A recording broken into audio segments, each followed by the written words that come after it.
Because we learn most in stretch. That bit, okay, where it's in stretch is where we learn most. The purpose of the workshop is to help young people understand that they have a voice, that they are important, that there's 3 things that they can do from this workshop. They can have confidence in themselves, they can speak out about something that's important to them, and they can listen to others and learn people's ideas from their peers. Oracy is a really big focus in school at the moment, and developing formal speaking is something that all staff in school are trying to do. So it felt really appropriate to invite the Speakers Trust in to come and deliver a workshop which would help the Year 10 pupils develop their formal speaking and presentation skills. I fundamentally believe that you've got something interesting inside yourselves that you want to tell us. So we broke the workshop down. First things first, they introduced themselves. Something really simple, just 3 things. Their name, something they love, and their ambition, which gets them to think about themselves and feeling okay with talking about themselves and the ideas that they have.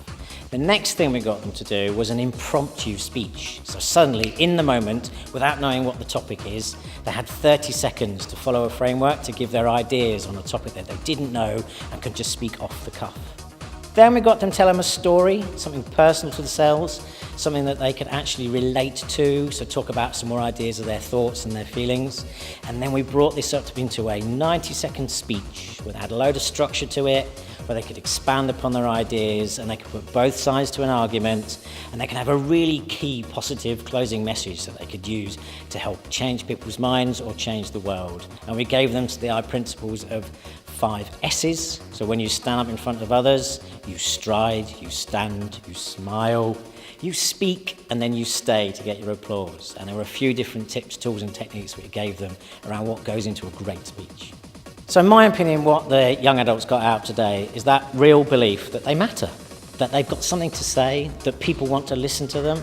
We talk an awful lot about confidence. We hear a great deal about young people saying, I haven't got a voice, I don't know what to say, I've got nothing to say. And what really intrigues me is at the start of the day, they always say, I don't know anything, sir, I've got nothing to say. But at the end of the day, they're doing these marvellous speeches about their thoughts and their ideas and their beliefs and their opinions. And that's what we want to really draw out of them. And what I really hope that they get out of the day is genuinely that thing about confidence. That idea that at any time that they are asked, what's your opinion on something, that they can remember today and go, I can do this, I can say this because my opinion matters. So one of the key messages that we want to send out about oracy is that it has numerous benefits to students. Not only does it enable pupils to speak confidently and articulate themselves clearly, it has a really positive impact on pupils' ability to write in a formal way too. Communication is so important in so many different things in life. They might have to do it for job interviews, they'll need to do it in class, they'll need to talk to families and friends, and every time they go out into the workplace, every time they meet new people, they'll need to talk about their ideas and share their ideas. There's so much that is in young people's hearts and minds. We need to give them an opportunity to make sure that they can speak in front of others and feel good about their beliefs and their ideas.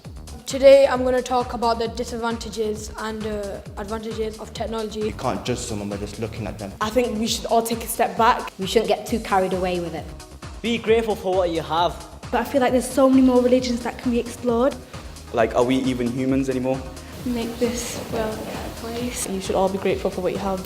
And that's why I believe we should stop this. We can make a difference together. Only the wise know this thing. You have to risk it for a biscuit. Learn rather than assume. Wisdom is relative to each and every person. Outdated, old-fashioned, racist. Accept everyone for their race and for their religion. They beg for people's kindness just to help them. You're our winners! So the next steps after this workshop is that we've got 3 winners from today. We're going to go through to a school assembly in front of Year 10. They'll do their speech again, and the whole of the school assembly will vote the 1 winner from that, and that 1 winner will go through to a regional final. So there are other schools across Manchester that have their winners, and they'll be in front of up to 250 people, in front of cameras, in front of lights, and they'll do their speeches again, and there'll be a winner in the regional final.